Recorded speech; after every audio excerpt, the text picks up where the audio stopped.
sa vie de ressuscité. Regarde Jésus près de l'aveugle-né, as-tu compris son amour? Lui, notre lumière, il chasse les ténèbres, il vient nous libérer de tout péché. Oui, nous marchons dans la lumière, baptisés en Jésus, nous voyons en lui, proclamons notre foi. Baptisés en Jésus, nous vivons de sa vie de ressuscité. Baptisés en Jésus, nous vivons de sa vie de ressuscité.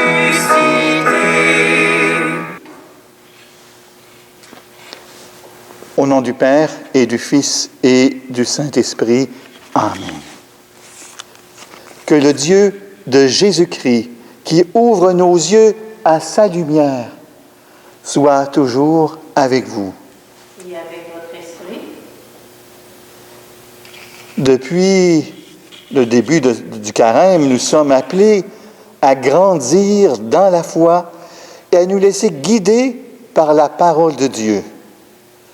C'est ce que nous pouvons tous faire pour fréquenter cette parole de Dieu.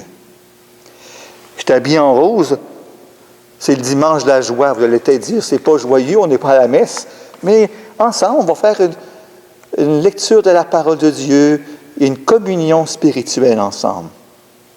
Oui, aujourd'hui, à travers les yeux de Jésus, nous allons découvrir que les personnes qui croient voir sont parfois aveuglés par leur propre vérité et que ceux et celles qui ne veulent rien savoir de la foi peuvent devenir des enfants de lumière. Puisse notre célébration nous faire regarder notre vie dans la lumière de Jésus avec l'émerveillement que donne la foi. Seigneur Jésus, tu viens dans notre nuit chasser nos ténèbres. Prends pitié de nous. Prends pitié de nous. Ô Christ, tu nous conduis au-delà de nos hésitations et de nos peurs. Prends pitié de nous. Prends pitié de nous. Seigneur, tu viens à notre secours quand nous sombrons dans le doute et le trouble. Prends pitié de nous. Prends pitié de nous. Que le Dieu de lumière éclaire nos ténèbres, qu'il nous libère de nos fautes et nous conduise jusqu'en la vie éternelle. Amen. Prions le Seigneur.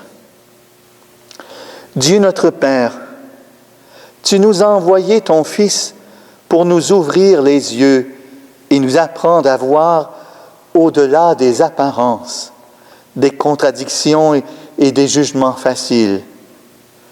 Donne-nous, plus particulièrement à ce carême qui n'est pas comme les autres, de croire que ta parole peut nous faire grandir dans la lumière, dans ta lumière, et revitaliser les racines de notre foi. Nous le demandons par Jésus le Christ, lui qui règne avec toi et le Saint-Esprit, maintenant et pour les siècles des siècles. Amen. Nous allons maintenant écouter la parole de Dieu. Aujourd'hui, deux personnes un couple d'amis vont présenter la parole de Dieu. La première, ce sera José Poulain et la deuxième lecture sera Guy Lainé. Mais pour l'instant, justement, écoutons cette parole de Dieu. Lecture du livre de Samuel. En ces jours-là, le Seigneur dit à Samuel, « Prends une corne que tu rempliras d'huile et pars. Je t'envoie auprès de Jessé de Bethléem, car j'ai vu parmi ses fils mon roi. » Lorsqu'ils arrivèrent et que Samuel aperçut Éliab, il se dit, « Sûrement, c'est lui le Messie. » C'est lui le Messie, lui qui recevra l'onction du Seigneur. Mais le Seigneur dit à Samuel, « Ne considère pas son apparence et sa haute taille, car je l'ai écarté. » Dieu ne regarde pas comme les hommes. Les hommes regardent l'apparence, mais le Seigneur regarde le cœur. Jessé présenta ainsi à Samuel ses 7 fils.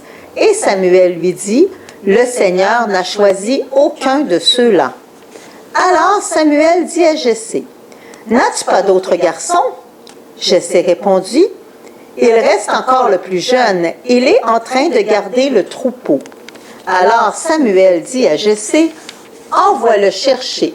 Nous ne nous mettrons pas à table tant qu'il ne sera pas arrivé. » Jessé le fit donc venir. Le garçon était roux, il avait de beaux yeux, il était beau. Le Seigneur dit alors, « Lève-toi, donne-lui l'onction, c'est lui. » Samuel prit la corne pleine d'huile et lui donna l'onction au milieu de ses frères. L'Esprit du Seigneur s'empara de David à partir de ce jour-là. Parole du Seigneur. Nous rendons grâce à Dieu. Le Seigneur est mon berger, rien ne saurait me manquer.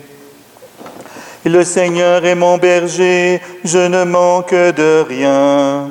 Sur des prés d'herbes fraîches, il me fait reposer. Le Seigneur est mon berger, rien ne saurait me manquer. Il me mène vers les eaux tranquilles et me fait revivre. Il me conduit par le juste chemin pour l'honneur de son nom. Le Seigneur est mon berger, rien ne saurait me manquer. Si je traverse les ravins de la mort, je ne crains aucun mal, car tu es avec moi, ton bâton me guide et me rassure. Le Seigneur est mon berger, rien ne saurait me manquer. Tu prépares la table pour moi devant mes ennemis. Tu répands le parfum sur ma tête, ma coupe est débordante. Le Seigneur est mon berger, rien ne saurait me manquer. Grâce et bonheur m'accompagnent tous les jours de ma vie. J'habiterai la maison du Seigneur pour la durée de mes jours. Le Seigneur est mon berger, rien ne saurait me manquer. Lecture de la lettre de Saint Paul apôtre aux Éphésiens. Autrefois, vous étiez ténèbres. Maintenant, dans le Seigneur, vous êtes lumière. Conduisez-vous comme des enfants de lumière. Or, la lumière a pour fruit tout ce qui est bonté, justice et vérité. Et sachez reconnaître ce qui est capable de plaire au Seigneur. Ne prenez aucune part aux activités des ténèbres. Elles n'auront pas produit rien de bon. Démasquez-les plutôt. Ce que ces gens-là font en cachette, on a honte même d'en parler. Même tout ce qui est démasqué est rendu manifeste par la lumière. Et tout ce qui devient manifeste est lumière. C'est pourquoi l'on dit « Réveille-toi, ô toi qui alors réveille-toi d'entre les morts et le Christ illuminera. » Parole du Seigneur. Nous rendons grâce à Dieu. Gloire et louange à toi, Seigneur Jésus. Moi, je suis la lumière du monde, dit le Seigneur. Celui qui me suit aura la lumière de la vie. Gloire et louange à toi, Seigneur Jésus. Et le Seigneur soit avec vous. Et avec votre esprit. Évangile de Jésus-Christ selon saint Jean. Gloire à toi, Seigneur.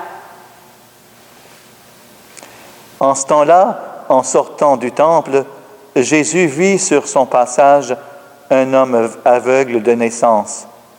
Ses disciples l'interrogèrent. « Rabbi, qui a péché, lui ou ses parents, pour qu'il soit né aveugle ?» Jésus répondit, « Ni lui, ni ses parents n'ont péché, mais c'était pour que les œuvres de Dieu se manifestent en lui. Il nous faut travailler aux œuvres de celui qui m'a envoyé, tant qu'il fait jour. La nuit vient où personne ne pourra plus y travailler. Aussi longtemps que je suis dans le monde, je suis la lumière du monde. » Cela dit, il cracha à terre, et avec de la salive, il fit de la boue. Puis il appliqua la boue sur les yeux de l'aveugle et lui dit, « Va te laver à la piscine de Siloé. » Ce nom se traduit « envoyé ». L'aveugle y alla donc, et il se lava. Quand il revint, il voyait. Ses voisins et ceux qui l'avaient observé auparavant, car il était mendiant, dirent alors, « N'est-ce pas celui qui se tenait là pour mendier? » Les uns disaient, « C'est lui. » Les autres disaient, « Pas du tout, c'est quelqu'un qui lui ressemble. » Mais lui disait, « C'est bien moi. » On lui demandait, « Alors comment tes yeux se sont-ils ouverts? » Il répondit, « L'homme qu'on appelle Jésus a fait de la boue et me l'a appliqué sur les yeux et m'a dit, « Va à Siloé et lave-toi. » Je suis donc allé, je me suis lavé, alors j'ai vu. Ils lui dirent, « Et lui, où est-il? » Il répondit, « Je ne sais pas. » On l'amène aux pharisiens, lui, l'ancien aveugle. Alors, c'était un jour de sabbat que Jésus avait fait de la boue et lui avait ouvert les yeux. À leur tour, les pharisiens lui demandaient comment il pouvait voir. Il leur répondit, « Il m'a mis de la boue sur les yeux, je me suis lavé et je vois. » Parmi les pharisiens, certains disaient, « Cet homme-là n'est pas de Dieu, puisqu'il n'observe pas le repos du sabbat. » D'autres disaient, « Comment un homme pécheur peut-il accomplir des signes pareils? » Ainsi donc ils étaient divisés. Alors il s'adresse de nouveau à l'aveugle. « Et toi, que dis-tu de lui, puisqu'il t'a ouvert les yeux? » Il dit, « C'est un prophète. » Or, les Juifs ne voulaient pas croire que cet homme avait été aveugle et que maintenant il pouvait voir. C'est pourquoi ils convoquèrent ses parents et leur demandèrent, « Cet homme est bien votre fils, et vous dites qu'il est né aveugle? Comment se fait-il qu'à présent il voit? » Les parents répondirent, « Nous savons bien que notre fils, que c'est lui, qu'il est né aveugle. Mais comment peut-il voir maintenant? Nous ne le savons pas. Et qui lui a ouvert les yeux? Nous ne le savons pas non plus. Interrogez-le. Il est assez grand pour s'expliquer. » Ses parents parlaient ainsi parce qu'ils avaient peur des Juifs. En effet, ceux-ci s'étaient déjà mis d'accord pour exclure de leur assemblée tous ceux qui déclaraient publiquement que Jésus est le Christ. Voilà pourquoi les parents avaient dit, « Il est assez grand, interrogez-le. » Pour la seconde fois, les pharisiens convoquèrent l'homme qui avait été aveugle. Ils lui dirent, « Rends gloire à Dieu. Nous savons, nous, que cet homme est un pécheur. » Il répondit, « Est-ce un pécheur? Je n'en sais rien. Alors, il y a une chose que je sais. J'étais aveugle et à présent, je vois. » Ils lui dirent alors, « Comment a-t-il fait pour t'ouvrir les yeux? » Il répondit, « Je vous l'ai déjà dit, et vous ne m'avez pas écouté. Pourquoi voulez-vous m'entendre encore une fois? Serait-ce que vous voulez, vous aussi, devenir ses disciples? » Ils se mirent à l'injurier. « C'est toi qui es son disciple, et nous, c'est de Moïse que nous sommes les disciples. Nous savons que Dieu a parlé à Moïse, mais celui-là, nous ne savons pas d'où il est. » L'homme lui répondit, « Voilà bien ce qui est étonnant. Vous ne savez pas d'où il est, et pourtant il m'a ouvert les yeux. Dieu, nous le savons, n'exauce pas les pécheurs, mais si quelqu'un l'honore et fait sa volonté, il l'exauce. Jamais encore on avait entendu dire que quelqu'un a ouvert les yeux à un aveugle de naissance. Si lui n'était pas de Dieu, il ne pourrait rien faire. » Ils répliquèrent, « Tu es tout entier dans le péché depuis ta naissance, et tu nous fais la leçon. » Ils le jetèrent dehors. Jésus apprit qu'il l'avait jeté dehors. Il le retrouva et lui dit, « Crois-tu au Fils de l'homme? » Il répondit, « Qui est-il, Seigneur, pour que je croie en lui? » Jésus lui dit, « Tu le vois. C'est lui qui te parle. » Il dit, « Je crois, Seigneur. » Ils se prosternèrent devant lui. Jésus dit alors, « Je suis venu en ce monde pour rendre un jugement à ceux qui ne voient pas, qu'ils puissent voir, et que ceux qui voient deviennent aveugles. » Parmi les pharisiens, ceux qui étaient là avec lui, entendirent ces paroles et lui dirent, « Serions-nous aveugles, nous aussi? » Jésus répondit, « Si vous étiez aveugles, vous n'auriez pas de péché. Mais du moment que vous dites « nous voyons », votre péché demeure. » Acclamons la parole de Dieu. Louange à toi, Seigneur Jésus.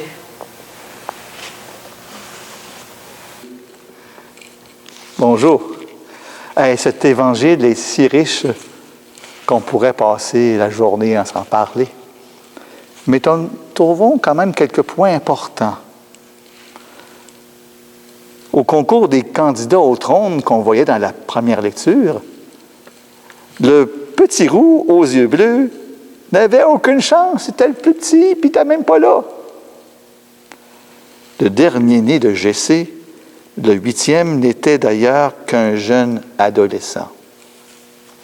Samuel, le prophète, ne songeait pas à lui, mais c'est le Benjamin qui fut choisi, David. Un mauvais choix, auraient dit les spécialistes et les frères évincés. Une imprudence et même une folie. Mais Dieu ne juge pas selon les apparences humaines. Le Seigneur regarde le cœur. L'Esprit du Seigneur s'empara de David à partir de ce jour-là, au point qu'il devint une lumière pour son peuple. Étrange lumière, d'ailleurs, il ne jaillit pas de ressources de la connaissance ni de l'habileté du pouvoir, mais de cette intelligence du cœur qui se nourrit de l'intimité avec Dieu. Nous voici donc invités à nous laisser habiter par la lumière véritable pour devenir à notre tour petite lampe qui produit dans l'obscurité du monde bonté, justice, vérité, que nous dit la deuxième lecture. En ce temps de carême, où nos églises sont fermées, je l'ai ouvert pour cette messe particulière avec vous aujourd'hui, pour ce commentaire de la parole, selon où que vous m'écoutez aujourd'hui. Le mendiant des marchés de Jérusalem était né aveugle. Il ne pouvait voir la lumière. Jésus pourtant refait pour lui le geste de Créateur. Car cet homme né dans les ténèbres est le symbole vivant de l'humanité plongée dans la nuit de l'incroyance. Et c'est là, je pense, que l'Évangile vient pointer aujourd'hui. Où est rendue notre foi? Et par les événements, on apprend beaucoup de choses. Par les événements qui font qu'on ne peut plus faire de grands rassemblements, qu'on est confiné à chez soi, on peut feuilleter l'Évangile et on peut découvrir quelque chose à travers cet Évangile pour faire grandir notre foi. Mettre l'insistance sur cette parole de Dieu qui sans elle, il n'y aurait pas plus d'Eucharistie. Elle est première, cette parole de Dieu, dans nos vies. Le mendiant des marchés de Jérusalem était né aveugle. Il ne pouvait pas du tout voir la lumière.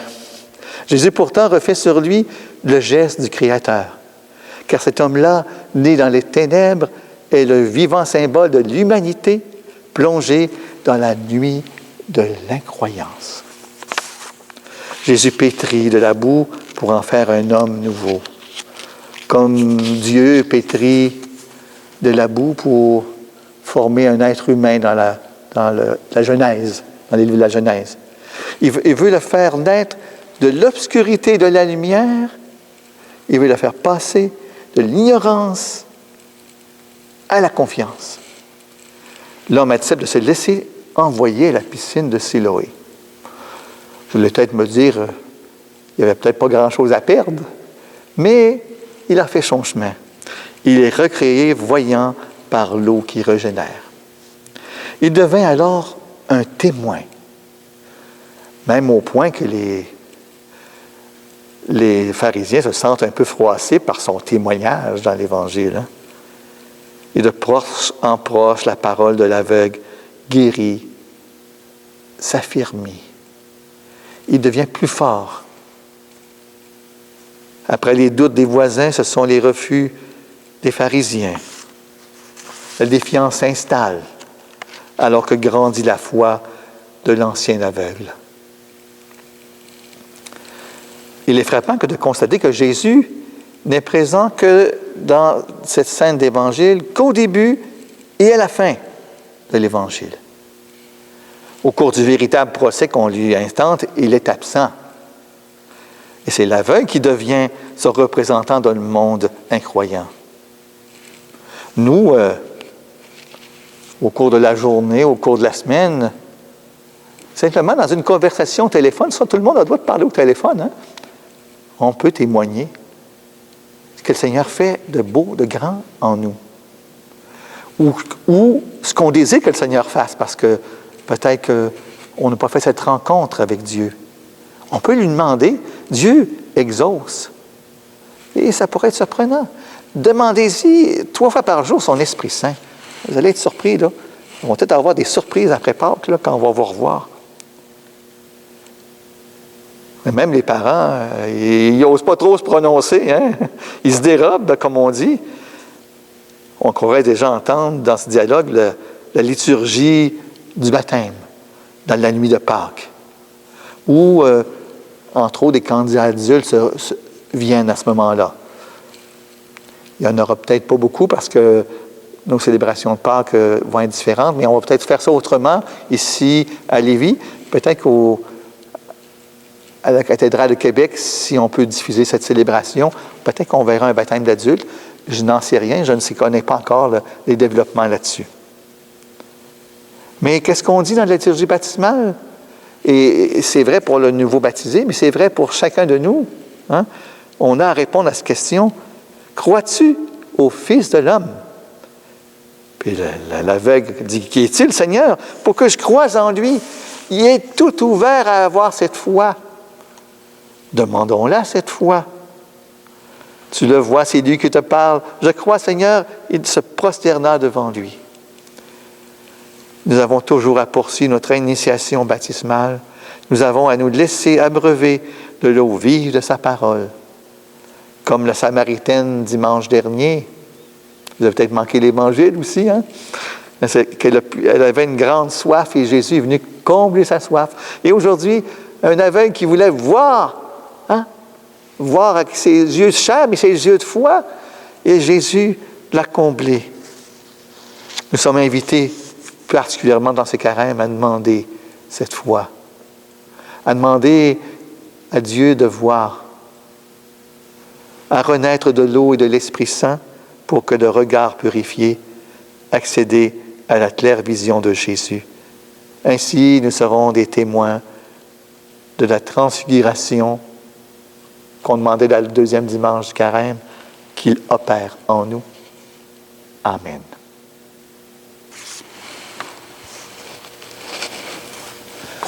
On ne vous montre pas le visuel aujourd'hui, mais on on place durant le temps du carême, on a commencé les 2 premières semaines dans toutes nos églises à placer une bougie.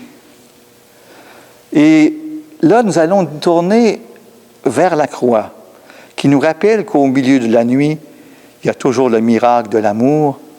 Levons les yeux vers cette croix, nous qui avons la chance de voir chaque matin la lumière du jour.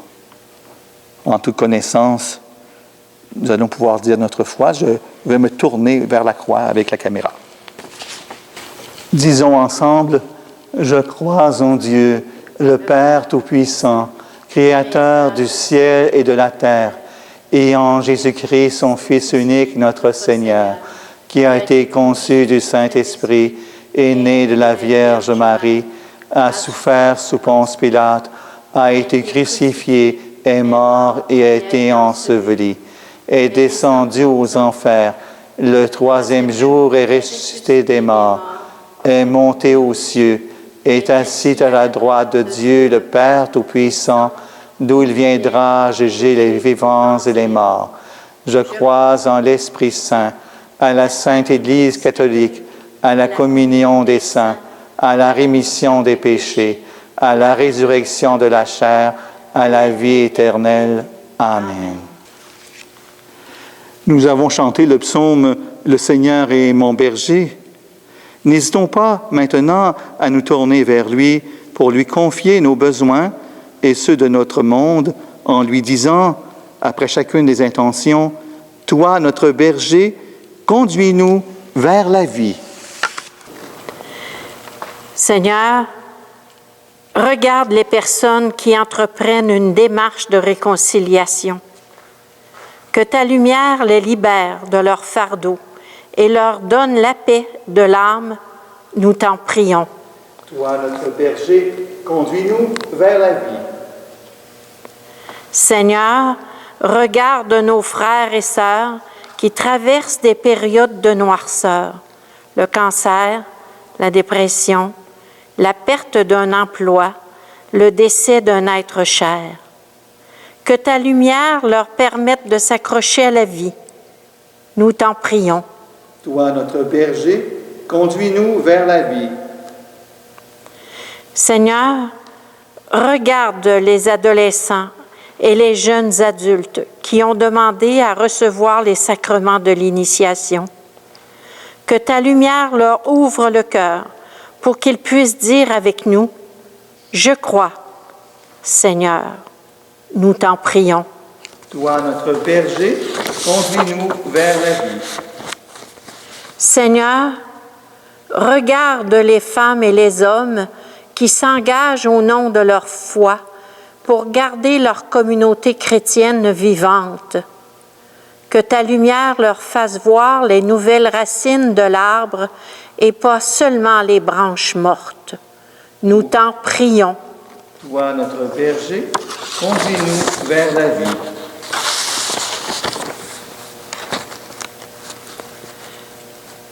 Alors que la COVID-19 poursuit sa progression au Canada, l'Organisation mondiale de la santé estime que cette pandémie est la crise sanitaire mondiale majeure de notre époque. D'autant plus qu'il y a maintenant plus de cas et de décès dans le reste du monde qu'en Chine.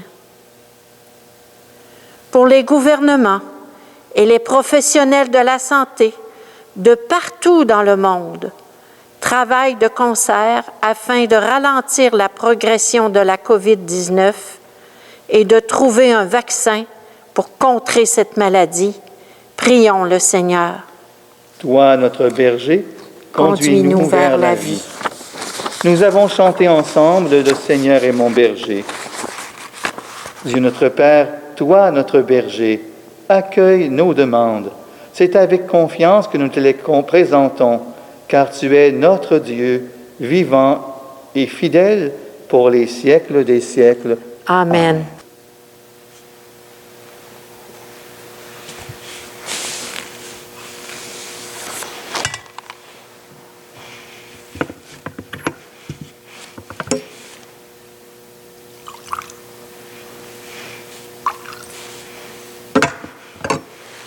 comme cette eau se mêle au vin, sacrement de l'alliance, à être unis qu'a pris notre humanité.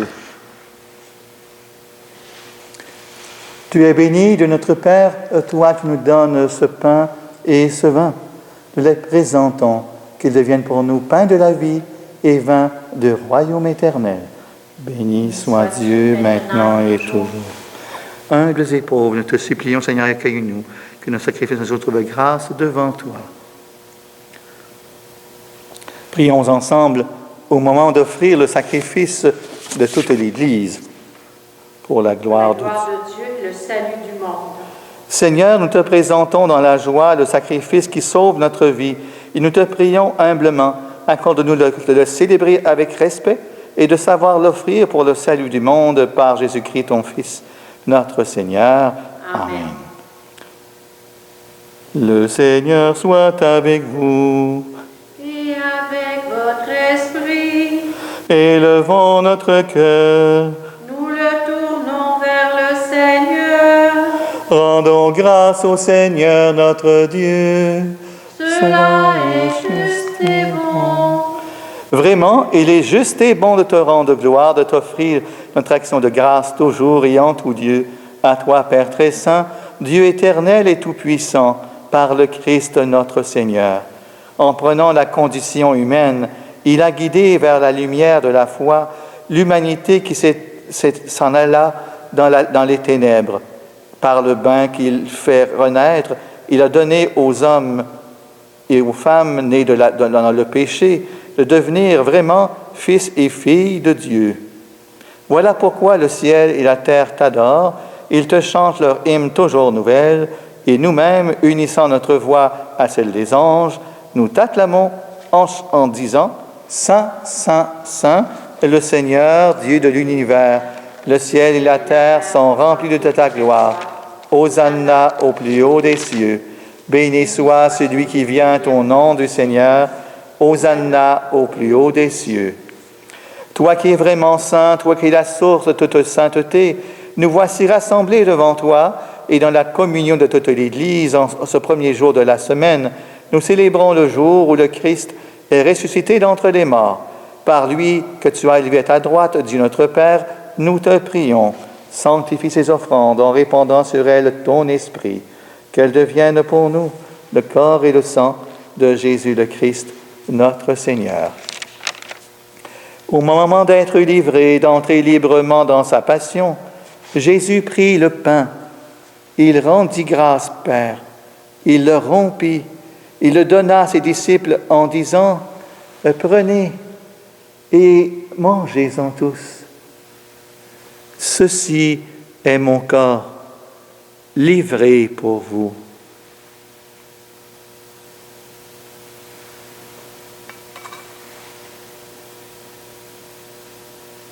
De même, à la fin du repas, Jésus prit la coupe. De nouveau, il rendit grâce, il la donna à ses disciples en disant « Prenez et buvez-en tous, car ceci est la coupe de mon sang, et le sang de l'alliance nouvelle et éternelle qui sera versé pour vous et pour la multitude en rémission des péchés. Vous ferez cela en mémoire de moi. »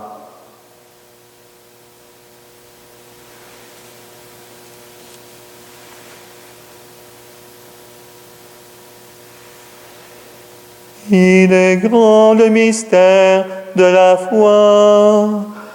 Nous proclamons ta mort, Seigneur Jésus.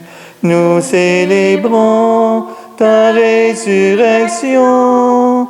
Nous attendons ta venue dans la gloire.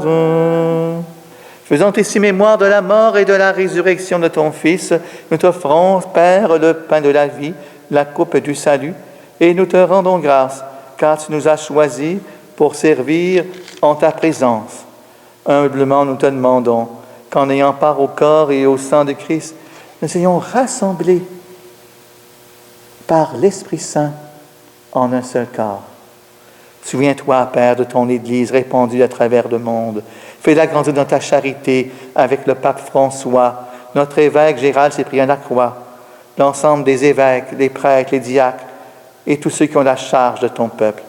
Souviens-toi aussi de nos frères et sœurs qui sont endormis dans l'espérance de la résurrection et de toutes les personnes qui ont quitté cette vie.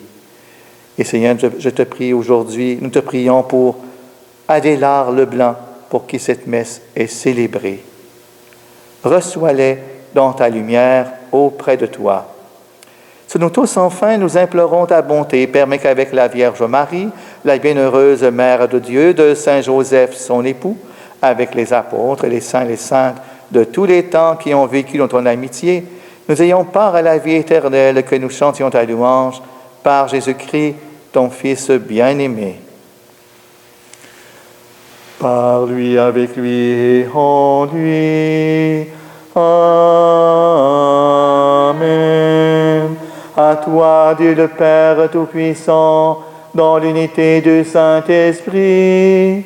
Amen. Tout honneur et toute gloire pour les siècles des siècles. Amen.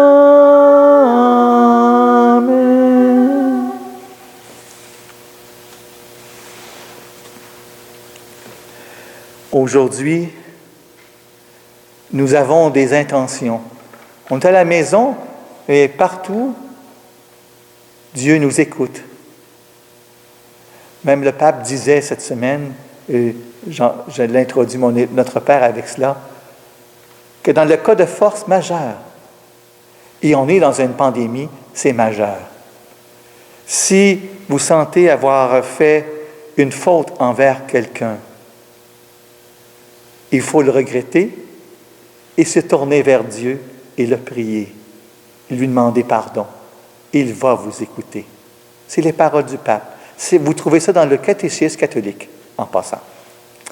Mais offrons à Dieu le Père toutes nos fragilités que nous avons à travers ce bouleversement. Notre Père, qui es aux cieux, que ton nom soit sanctifié, que ton règne vienne, que ta volonté soit faite sur la terre comme au ciel. Donne-nous aujourd'hui notre pain de ce jour. Pardonne-nous nos offenses, comme nous pardonnons aussi à ceux qui nous ont offensés. Et ne nous laisse pas entrer en tentation, mais délivre-nous du mal, car c'est à toi qu'appartiennent le règne, la puissance et la gloire pour les siècles des siècles. Mais Seigneur Jésus-Christ, tu as dit à tes apôtres, je vous laisse la paix, je vous donne ma paix.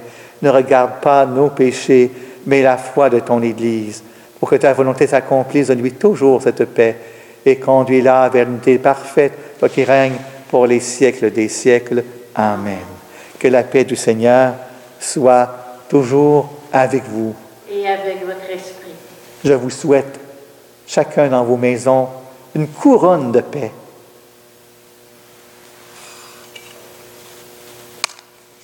Corps et le sang de Christ, et cette coupe nourrisse en nous la vie éternelle. Amen. Agneau de Dieu, qui enlève le péché du monde, prends pitié de nous. Agneau de Dieu, qui enlève le péché du monde, donne-nous la paix. Seigneur Jésus, que cette communion à ton corps et à ton sang entraîne pour moi les jugements, les condamnations, que soutienne mon esprit et mon corps et me donne la guérison. Et Seigneur Jésus, accompagne-moi aujourd'hui, qui suis isolé dans ma maison. Seigneur, je veux communier spirituellement à ta vie de ressuscité, à ta vie qui libère.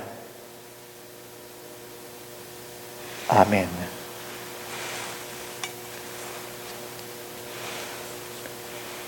Heureuse sommes-nous d'être des invités au repas du Seigneur.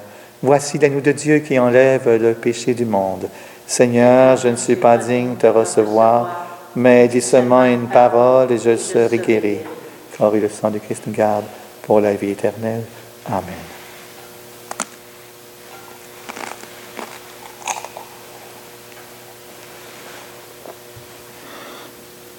En quel pays de solitude, 40 jours, 40 nuits, irez-vous pousser par l'Esprit, qu'il vous éprouve et vous dénude. Voyez, les temps sont accomplis, et Dieu vous convoque à l'oubli de ce qui fut vos servitudes. Dieu qui éclaire tout homme, toute femme venant dans ce monde, illumine nos cœurs par la clarté de ta grâce, afin que toutes nos pensées soient dignes de toi et notre amour de plus en plus sincère par Jésus-Christ, ton Fils, notre Seigneur. Amen. Pour célébrer cette messe, aujourd'hui, j'étais dans l'église Notre-Dame du Perpétuel Secours à Charny. Je me promène d'un endroit à l'autre pour prier, pour garder un espace de prière en absence de plutôt en attente de votre retour. Prions les uns pour les autres. Mais que le Seigneur soit avec vous. Et avec votre esprit. Que Dieu Tout-Puissant vous bénisse, qui est le Père, le Fils et le Saint-Esprit. Amen. Allez dans la paix de Christ. Nous rendons grâce à Dieu. Et je vous laisse avec l'Église vide pour simplement vous dire, on vous attend quand ce sera le temps.